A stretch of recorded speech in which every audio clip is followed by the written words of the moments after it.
Viktor Frankl said, "Everything can be taken from a man but one thing, the last of the human freedoms. To choose one's attitude in any given set of circumstances, to choose one's way." This is Finding Human with Sue Jackson. Stay tuned for the next hour as Sue explores the human psyche, what makes us tick, and how to live better, more fulfilled and more meaningful lives. Only on 101.9 High FM. Hello, this is Sue Jackson and I'm back with you today. I have been away and it's wonderful being back here. And I'm actually working from home, but I can see Craig, and I've been looking forward to this program. I've actually called this program Purpose in the Pain, because purpose gives us hope. And I have just returned from Israel, and Israel's anthem is called Hatikva, the hope. And it says, our hope is not yet lost, the hope that is 2,000 years old, to be a free nation in our land, the land of Zion, Jerusalem. Coming back from Israel is always difficult because I do feel that I always leave a part of my soul behind. Even long before I was ever Jewish and I went to Israel, I felt the healing power of Jerusalem especially, and the Kotel, the wall. And the energy is palpable. And so many people have told me that. And obviously, now I go back as an Orthodox Jewess, and the feelings are as magnified. They're wonderful. Today, I have a few audio clips for you to listen to as well. And I'm talking about the finding meaning in suffering. Now, as we arrived at the airport, Ben Gurion Airport, wherever you are, going down the escalator, in the lifts, there are photographs, there are big posters of hostages, of freed hostages, of families of hostages, families of fallen IDF or people killed in the terror attack on the 7th of October by the terrorist Hamas. Sorry, I lost my voice for a moment. However, there is this deep sense of connectedness. It's that feeling that of the power of the we instead of simply the I.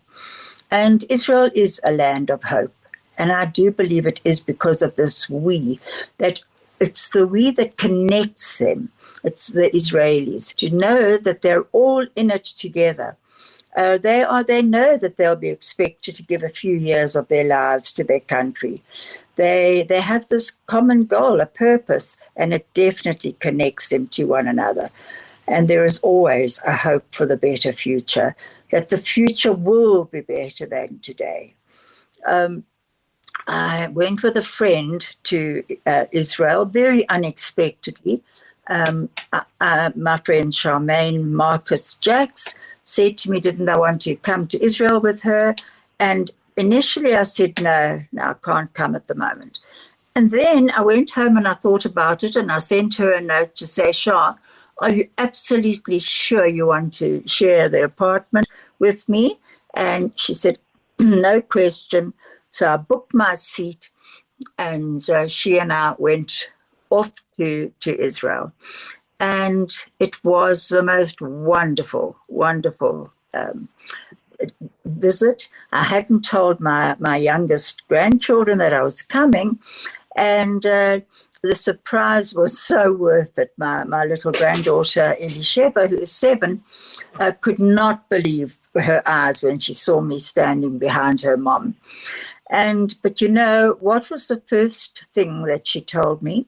As we walked out of the school, she told me that they have a niklat, and I asked my daughter what that was, and she said it's a bomb shelter. You can call it a mamad if it's part of the building, or if it's downstairs or wherever it is, it's a niklat. Well, when we got to the house, the apartment, what was the first thing that she wanted to take me into? It was the niklat, or the mamad. But this one is down there on like the 3rd floor. This is right down at the bottom. and she wanted to show me, and it was made up of a couple of rooms, heavy, heavy doors, obviously. And that's what she wanted to show me. Not her toys, nothing else, just that niklat, the mamad. And I found this incredibly sad. I just thought, what little child of 7 feels the need to show me the bomb shelter? And so often we are told that it's only the people in Gaza, the Gazans, who are suffering. And I would like to say that is not true. The Israelis, there is a feeling of tension in the Israelis that I've never experienced before. They are hurting and asking questions. And it is that question, once again, of what is expected of us? What does the future hold? The people who didn't believe in a future have already. The others are there to stay and to do whatever they can to help. And that is another thing that I found incredible. So often people say that the Israelis are very unfriendly. And I must admit, you can pass an Israeli in the street and you can say shalom and they'll walk past you. Or otherwise they'll look at you very surprised. But in South Africa, it's the opposite. You would never walk past anybody without greeting them first. If you're going for a walk on the street, if you pass them on the pavement, outside a shop, you greet a person. That's the African hospitality, which I believe we are known for, and it's absolutely wonderful. But that's not in Israel, and I don't know if they ever actually will be like that. But the strange thing is that they are there for one another, and if you need help, they are there immediately. And I witnessed this at one of the malls in Israel when my daughter had gone into one of the shops and I was sitting on a bench waiting for her, and I was just near an escalator. And the next minute, a woman, very laden with parcels, pushed her pram up to the escalator. And I must admit, I thought to myself, good heavens, what on earth is she going to be doing? How is she going to go down that escalator with her baby and the pram? And the next minute, 2 people, not even associated with each other, 2 total strangers, went up. One took the baby out of the pram, the other took the pram, the lady took the parcels, and down they went down the escalator. I actually looked to see what would happen at on the other end, the bottom of the escalator, and I'm sure they said thank you. I'm not sure what they said, but they all went on their separate ways. And I thought to myself, wow, that is wonderful. Now, I must admit, the only other place that I've ever seen that is here in South Africa, where people respect the elders especially and step forward to help us. That is our country, South Africa, too. And that is what can be so special about us. This is Finding Human with Sue Jackson, only on 101.9 High FM. Hello, this is Sue, and I'm back with you.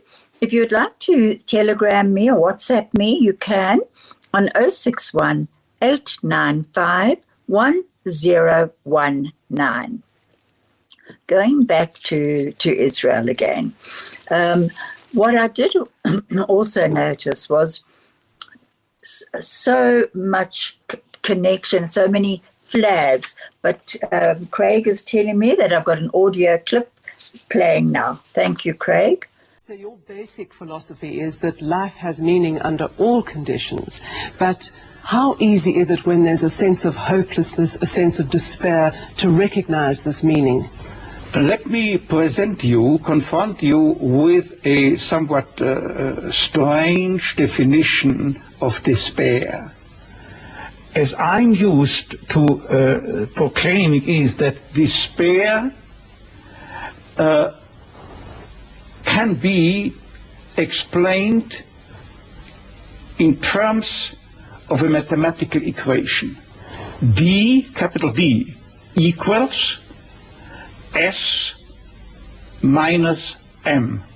What does it mean?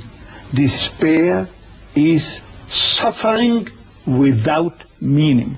As long as an individual cannot see any meaning in his or her despair, he or she will certainly be prone to, in its suffering, I wanted to say, no meaning in the suffering.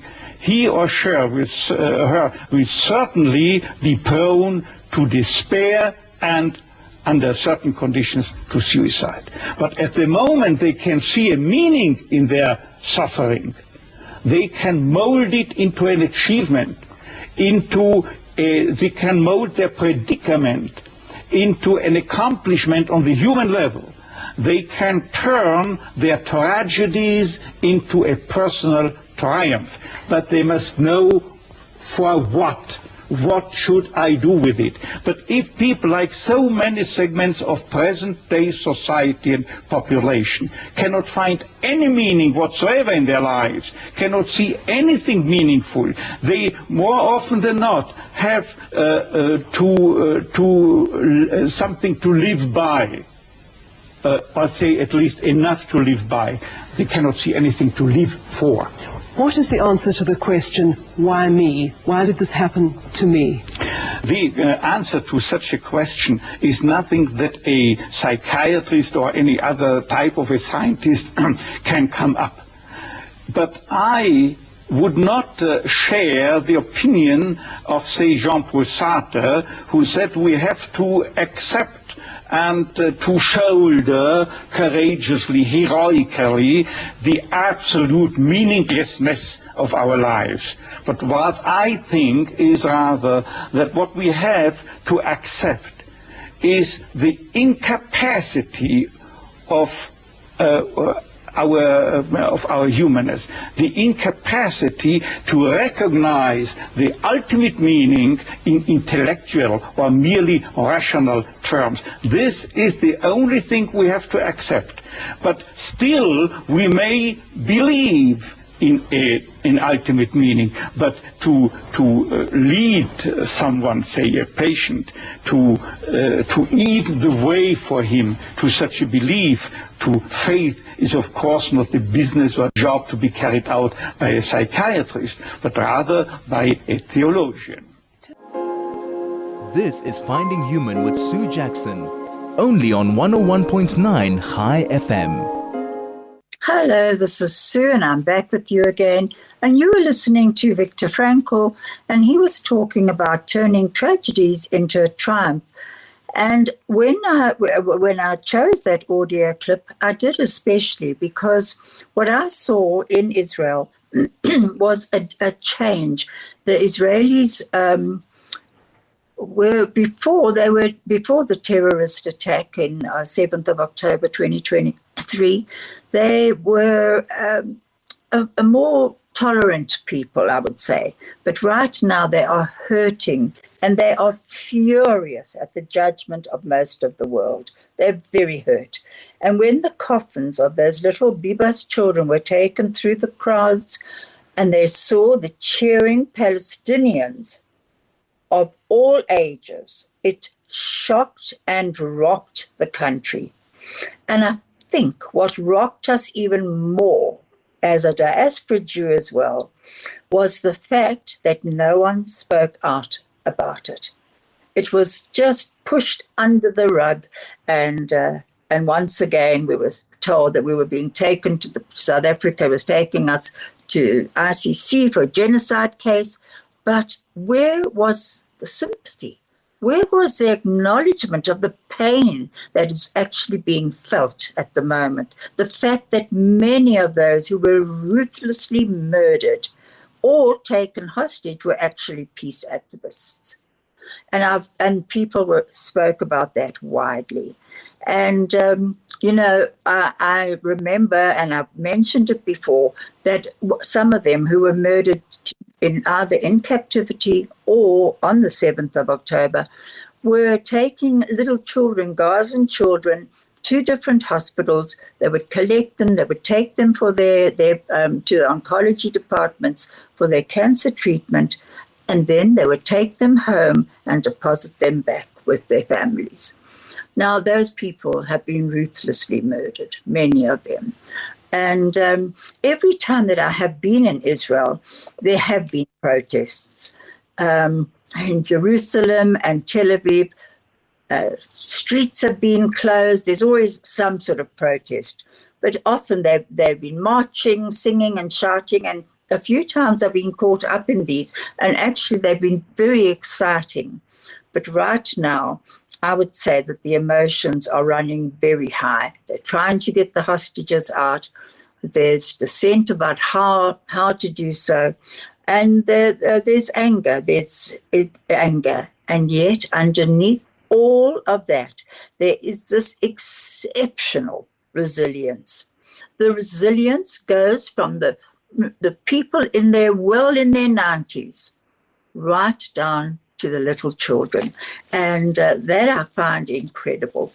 Someone said, I think my daughter sent me this, that was on a Facebook thing. It's Kiva Fain. That's obviously probably the name on Facebook.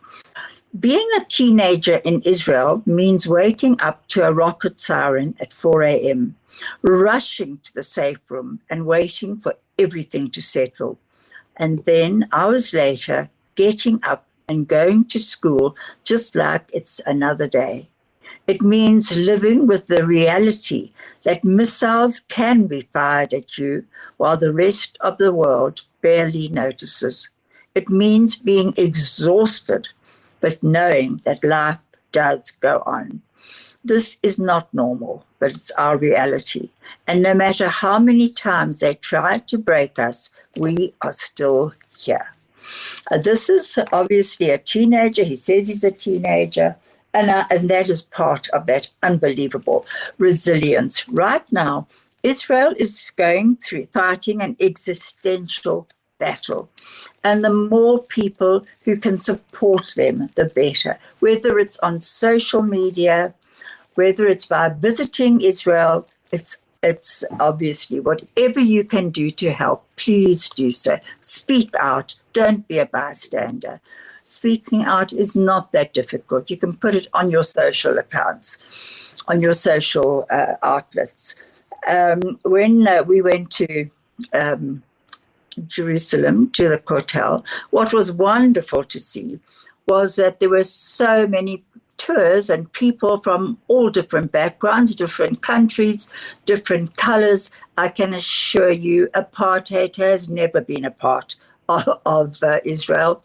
And if you go to the Kotel, you will see people of all kinds praying with their heads next to the wall or sitting next to each other. Certainly no apartheid there. And what was absolutely wonderful to see, we went there on a Monday, and on Monday they take the Torah out. It's one of the days they do. And because of this, there were a lot of bar mitzvah boys having their bar mitzvahs there because they were going to be reading from the Torah. And there were balloons. And what I like to see, what we all like to see, it was my daughter Shira, my friend Charmaine, and I. What we really enjoyed seeing was these balloons. There were lots of white balloons that the people in front of each bar mitzvah boy were holding. But in amongst those balloons were orange balloons for the Bibas family and yellow balloons in honor of the hostages. And there was singing and dancing as they were going, and they were blowing the ram's horn, the big shofar, which was wonderful to see, actually. So that was fun and brought unbelievable energy in. And sitting at that wall, I always get the feeling of history, of thousands and thousands of years of people with their heads resting on that wall, praying for peace, praying for health, praying for a better world. Now, hope, what I started with hope and the tikva, it's not passive. It actually manifests in what you hope for. What is it? If it is helping somebody else or helping yourself, Right. But what is right with the situation? Looking at it like that, what can we find that is positive in the situation? And then we can also look at what is wrong, but not totally focusing on that. And it takes willpower to actually keep hope alive. And hope is something that I did see in Israel. Went to the hostage square. There were lots of school children having outings there, being taken around, which I was pleased to see, that they were, being shown what was going on as well. And then I also received a YouTube yesterday of a group of South African men who happened to be part of our community, and they were dancing. Also at the wall with someone was getting married, a stranger was getting married, and it was so lovely to see this group of young men going up and joining the dancing around the groom. It was fun. And all of that does keep hope alive because it's a connection. And it is to say to ourselves, whatever is happening is larger than ourselves. And what the pathways to achieve the change is in ourselves, our attitudes. And also, hope is the belief that the future will be better than the past. And that it's not by taking a passive position. It's not by sitting back and saying, oh, well, let the life unfold and I'll just sit here and wait for it to unfold. No, that's not what's being asked of us. Whether we are in the diaspora or in Israel itself, we are all being asked to take a proper, to look at the situation and to ask ourselves, I don't want to say to ourselves, I'm not taking a passive position. It's by taking action. And how do we do this? And once again, we've seen it in our communities around the world and in South Africa. And we've also seen it in South Africa in Friends for Zion, our Christian friends of all nationalities who are standing with Israel. And it means so much to fellow Jewish South Africans and certainly to the Israelis. And in Israel, people of all ages are doing whatever they can to relieve the burden that the young soldiers have had to take on. So whatever they are capable of doing, whether it's going up to the borders to feed the IDF, to give them a hot meal, to bring their laundry back, to wash it, to take it back again. It's really wonderful to see what all the different areas that you can help in. It's sharing that burden in whatever way that they can, and here as well. I cannot believe what all our communities are doing to help in whatever way, whether it's in community prayers, whether it's in community baking of kitkas or challahs for Fridays, handing them out.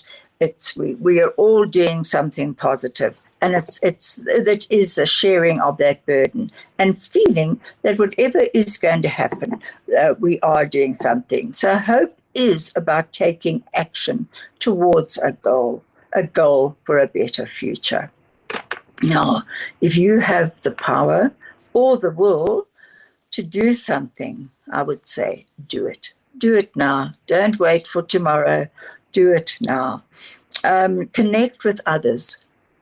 One thing I really do appreciate is friendship. And being in Israel was fun, sharing with my friend Charmaine. We would do our own things during the day with our families. And then by nighttime, we would sit and chat, sharing what our days had been.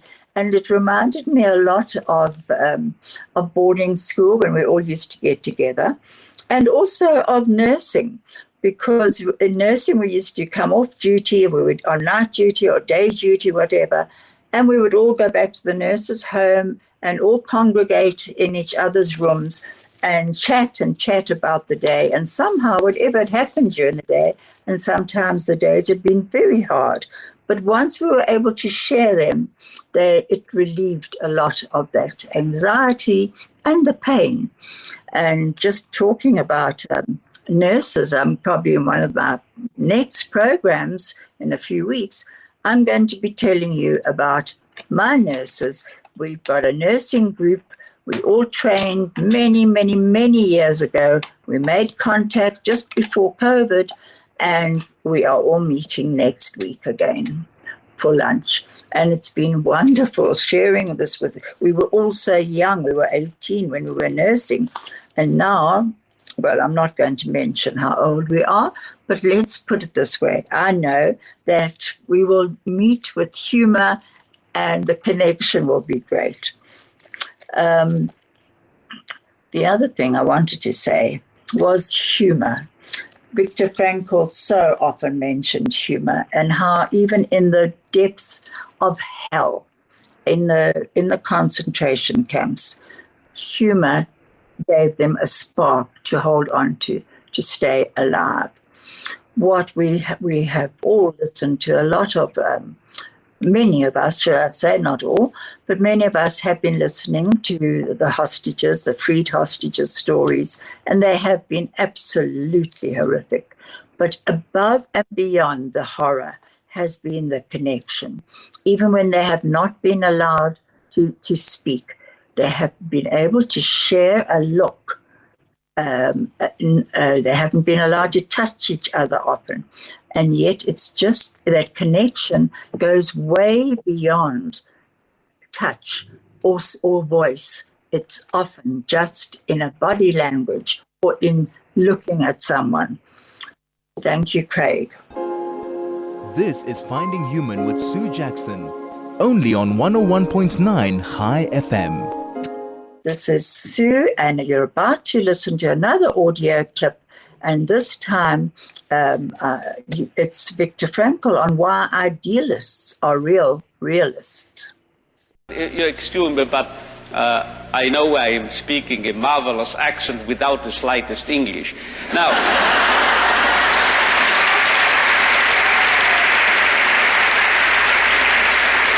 you know, you won't believe it. Gray hair, my age, I started taking flying lessons recently. Do you know what my flying instructor told me? If you are starting here, wish to get here, say east, heading for this, and you have a crosswind, you will drift and you will land here. So you have to do what we pilots call crabbing, he told me, C-R-A-B, crabbing. You have to head for north of this airfield, and you have to fly that way, you see, as if you headed in this direction. If you are heading here above this airfield, then you will actually land here. But if you head for here, you are landing here. This holds also for man, I would say. If we take man as he really is, we make him worse. But if we overestimate him,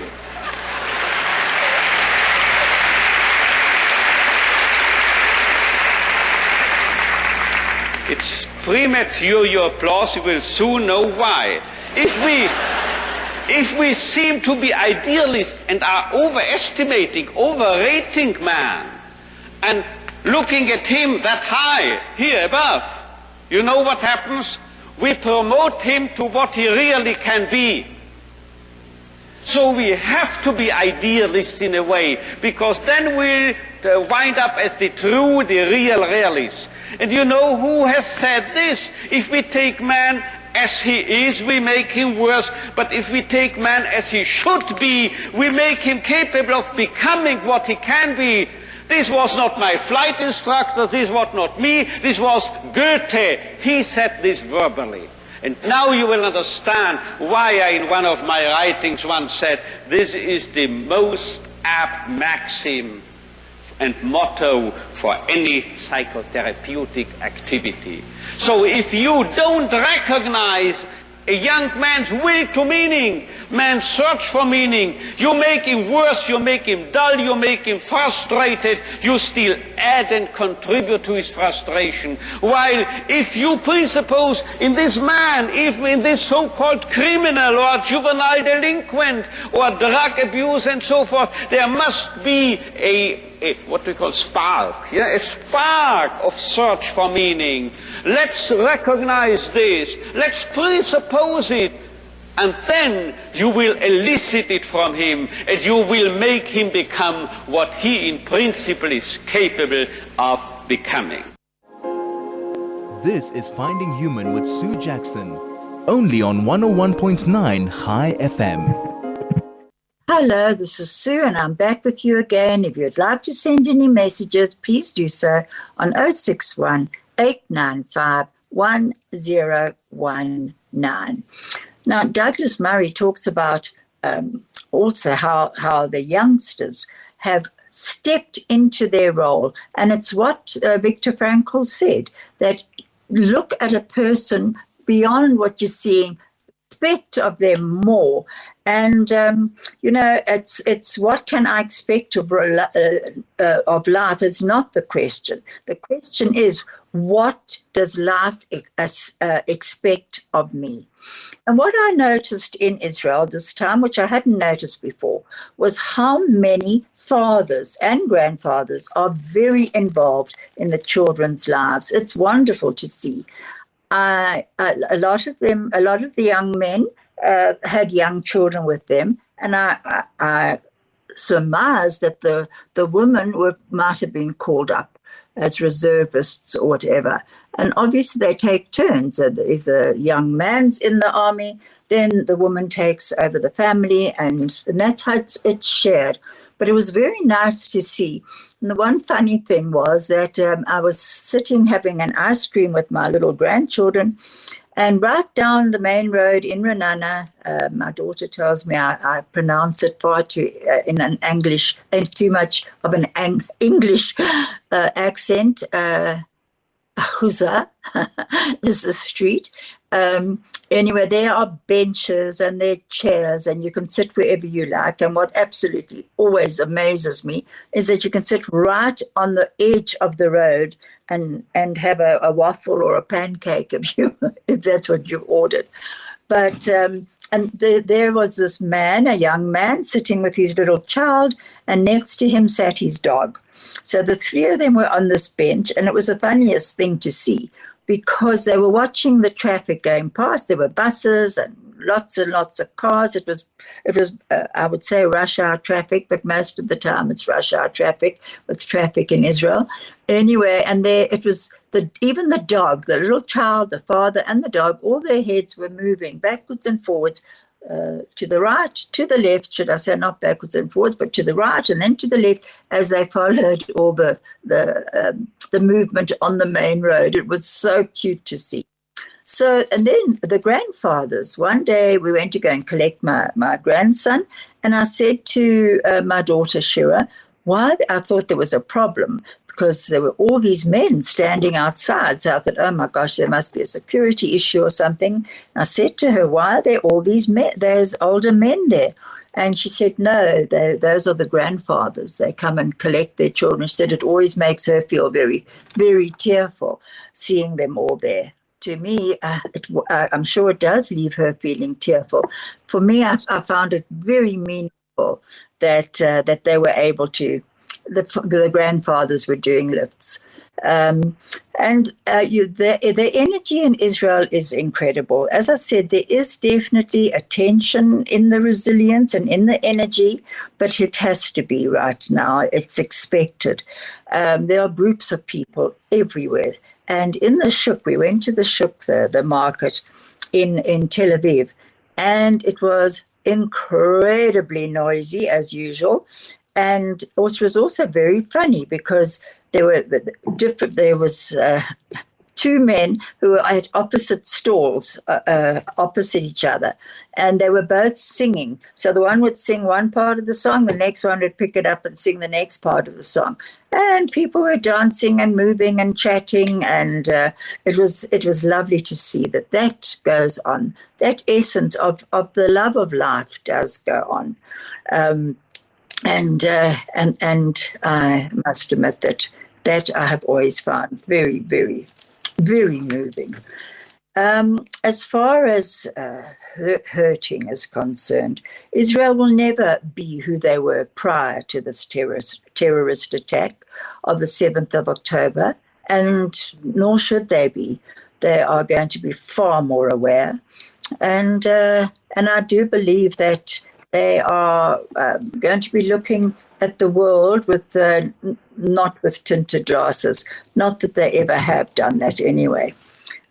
Craig, I see you're telling me that you're going to be playing another. Yeah, thank you, Craig. This is Finding Human with Sue Jackson, only on 101.9 High FM.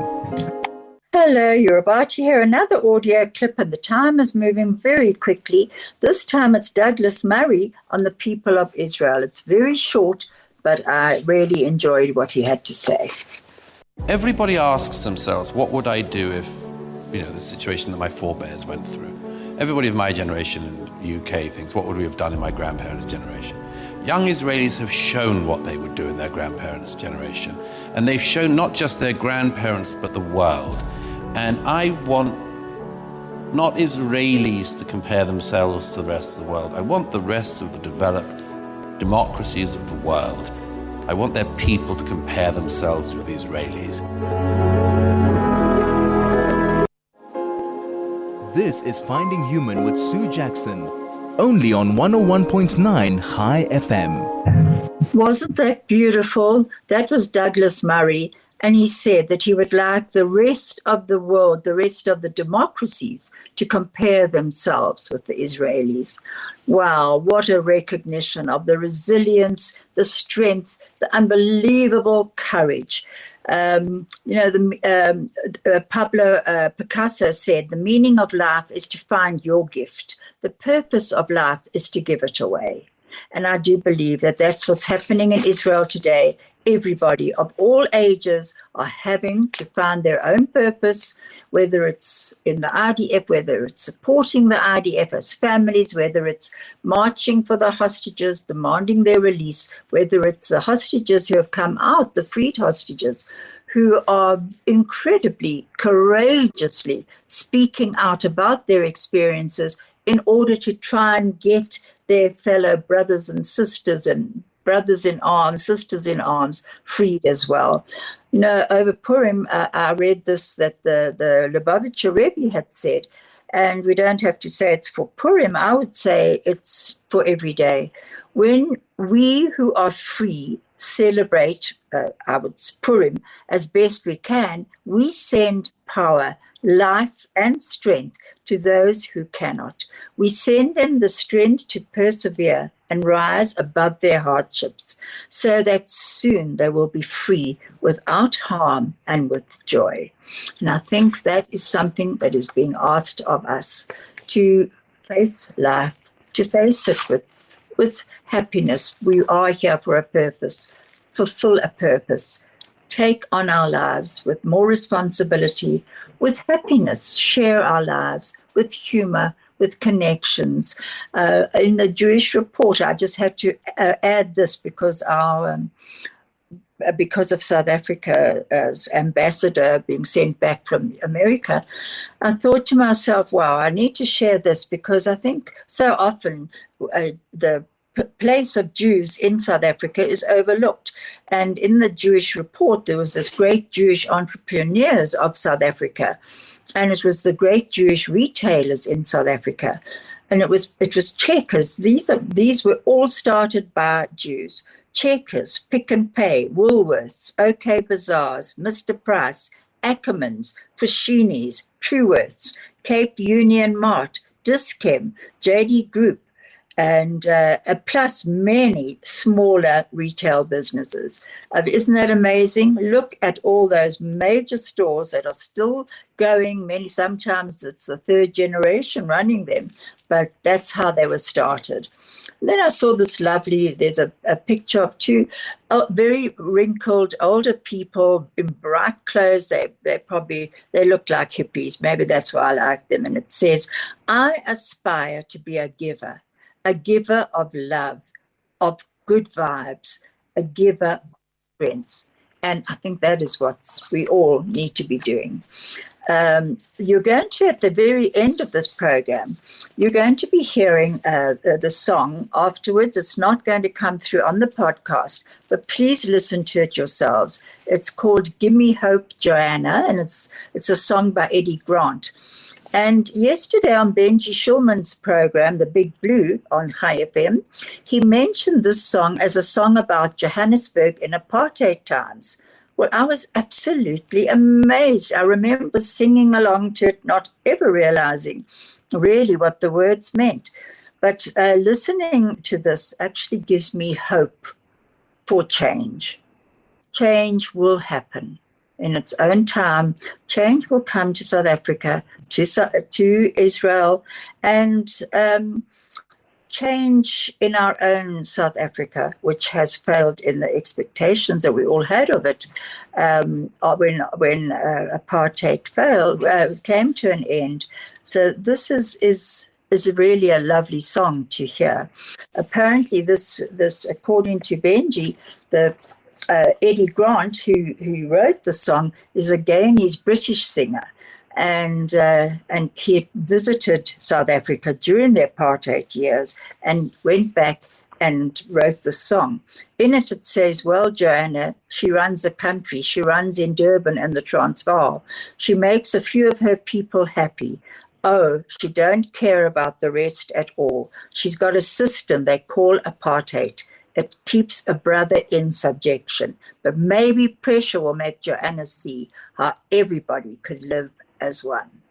On that note, I'm going to end. May we all find a reason greater than ourselves to go on to make a difference in this world and to make a difference in other people's lives and our own. Thank you, Craig. Thank you, Vusi, and thank you, Makundi.